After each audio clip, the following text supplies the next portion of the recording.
victory over Superman was only the beginning of Aquaman's rise to power. Uniting the world's oceans under the banner of Atlantis, Aquaman had a controlling interest in the planet's ecology and economy. His influence did not escape the attention of the world's multinational corporations, who looked to end his reign. Villains lured by the promise of big money to assassinate the King of Atlantis pursued him relentlessly. But Aquaman's popularity served him well. The world's citizens rose up in anger against those who would quell Aquaman's influence. The threat abated, a groundswell of support began for a united Earth under Aquaman's command. Superman's defeat did not work to Ares' advantage as he had planned.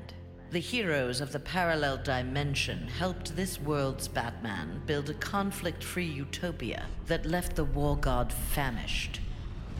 On the brink of death, Ares managed to imprison Brainiac 5. He forced Brainiac to create a time loop beginning with the other dimensional heroes' arrival and ending just before their victory. In this pocket of time, Ares flourished. Endless war was his to savor. Not all heroes were destroyed by Superman. Some were actually created by him. A technology wizard, Barbara Gordon had eluded detection by One Earth intelligence, feeding information to the insurgency under the code name Oracle. But after the regime's murder of her father, Gotham Police Commissioner James Gordon, Barbara channeled her anger into a new alter ego. Sensing the right opportunity to strike, she attacked Superman directly. By defeating the High Counselor, she had announced Batgirl to the world in impressive fashion.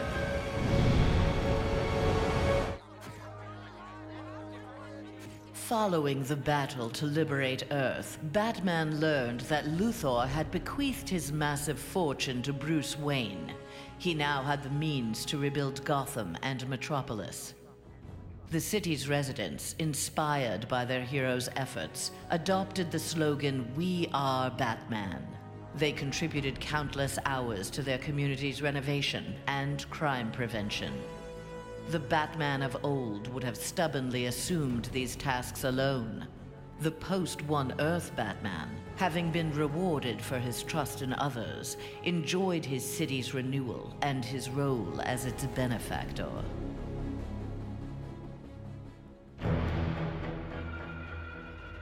The defeat of Superman taught Black Adam one thing. Most of Earth's denizens were too weak to adopt Kahndaq's visionary form of government. He returned to his homeland with a new plan. Combining their energies, Black Adam and his Empress Isis created a mystical barrier around Kahndaq. There they reigned in peace, their country an oasis in the wasteland of human civilization. A true oasis once Black Adam had destroyed all other life on Earth. At last, Superman had paid for what he had done to Catwoman. Feigning allegiance to his regime had cost Selina her beloved Batman and her best chance at happiness. Pride and anger kept her from attempting reconciliation with Bruce Wayne, but his inspiring reconstruction of Gotham and Metropolis fostered in her a desire to remain close to him. Until she was ready to approach him again, she did her part to keep Gotham's streets clear of crime. Nascent underworld organizations had both the Bat and the Cat to fear.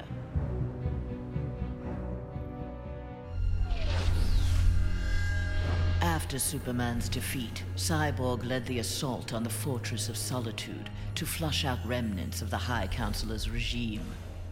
The fortress was well defended, the battle intense. Cyborg was forced to use unfamiliar Kryptonian tools to make repairs to his damaged cybernetics.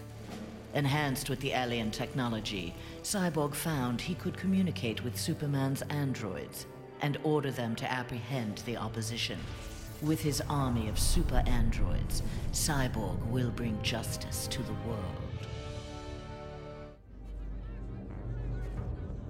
With Superman's regime toppled, new governments formed to take its place. New governments meant new customers for Deathstroke, and business was booming. Soon there were more assassinations to carry out, revolutions to aid, and unrest to create than he could manage on his own. The One Earth regime's elite troopers, having committed atrocities in Superman's name, had gone into hiding from a populace bent on revenge. Impossible for most to find, but not for Deathstroke.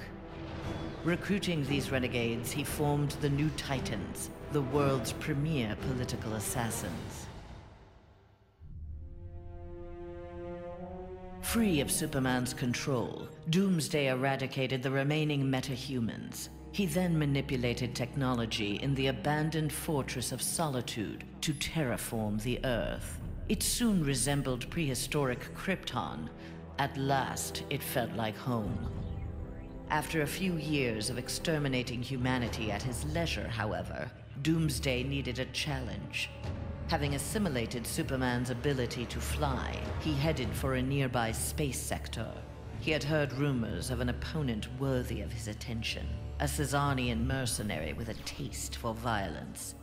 Doomsday was eager to meet this Lobo in battle. Flash had taken down the High Counselor, but the atrocities he had abetted during Superman's regime continued to haunt him. His shame eventually drove him into exile. Whether wishing to make further amends or simply unable to stop himself, Flash continued to use his powers in the pursuit of justice. Rumors of a mysterious red streak of energy that would set upon and incapacitate criminals circulated throughout Central City. While only some deduced his true name, most felt gratitude and affection for the new hero they called the Ghost. After the fall of Superman, Green Arrow visited the Star City of this parallel Earth. His counterpart was one of the first heroes to fall in the battle against Superman, one of the first to object to the Man of Steel's new tactics and reasoning. A memorial erected in Star City's Orchid Bay served as a reminder of the need to fight oppression regardless of the odds. There, Green Arrow found that one citizen wasn't content to memorialize Oliver Queen in stone. With Green Arrow's training, a new archer, dressed in crimson, took up the fallen hero's mantle. Let Star City's criminals beware. The night belongs to Red Arrow. Mere days after returning to his Earth, Green Lantern, in an event mirroring his ascension to the core, witnessed the crash landing of an alien ship.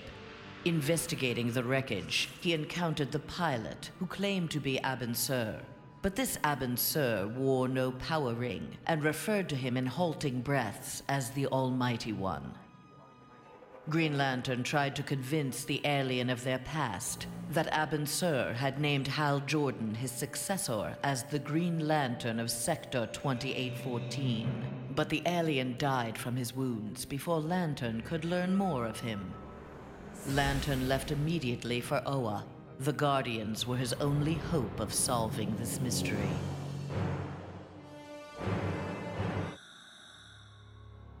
Free of his brainwashing, Hawkgirl exacted revenge on the High Counselor for murdering her husband, Hawkman. She was nevertheless sent to prison for her role in the regime. One night, she awoke hovering above her cot, glowing with eldritch light. An instant later, she stood at the bottom of a shallow crater. There, she found the source of the light, a meteorite of pure nth metal. As she touched it, the meteorite sprung to life, encasing her in nth metal. The new armor made Hawkgirl invincible. Her first act? Vengeance against those who had helped Superman capture Hawkman. The defeat of Superman filled Harley with confidence. She knew what she was capable of and knew what she wanted. She traveled to the Visitor's Earth and freed the Joker from prison. Returning to her world, they married in a ceremony that set Gotham ablaze. At the reception, the cake-cutting ceremony took a gruesome turn. As her new husband playfully mashed her face into the cake, years of abuse took its toll. Something in Harley snapped. She used the ceremonial knife to slash Joker's throat. Still wearing her wedding gown, Harley now resides permanently in Arkham Asylum. Though he had failed to elevate the Joker clan's status, Joker was convinced a similar organization could be successful in his dimension.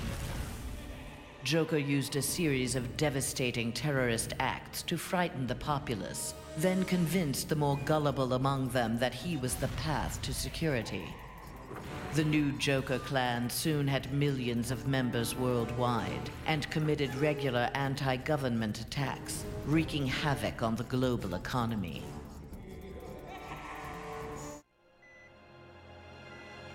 Killer Frost reveled in her victory, but her overconfidence betrayed her.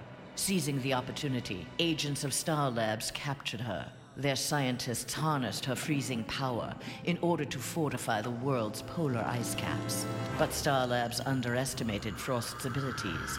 Turning on her captors, she froze their facility and eventually the entire Western Hemisphere. The survivors now struggled to overthrow the self-proclaimed Ice Queen. A win against this world's Superman was greatly satisfying, but its aftermath would be sweeter still. Luthor had traveled to this dimension to convince its residents that he was their Luthor, who had miraculously survived the High Counselor's globally televised attack on him. Beloved before, the triumphant Luthor was now worshipped. He was elected President of the United States, but soon looked to further consolidate his power.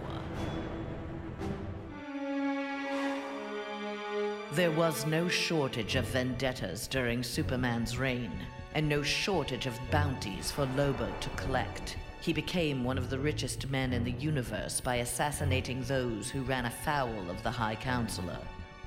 Lobo's already massive ego inflated along with his rising wealth. Lobo searched for an assignment worthy of his abilities. With so many super-powered beings already dead at his hand, however, bounties were scarce. Lobo decided to use his wealth to create his own ultimate contract. He would kill the denizens of New Genesis, home of the new gods.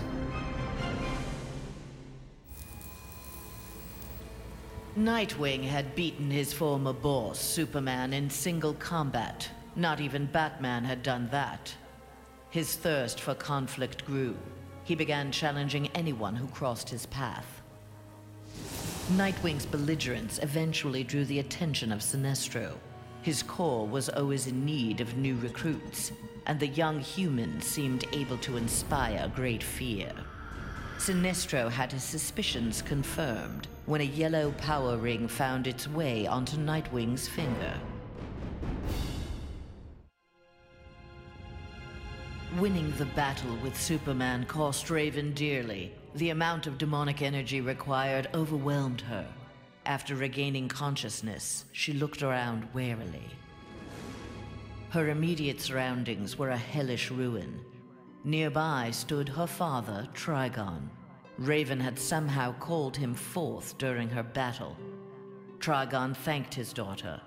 He then summoned an army of demons and set out to destroy the rest of the planet.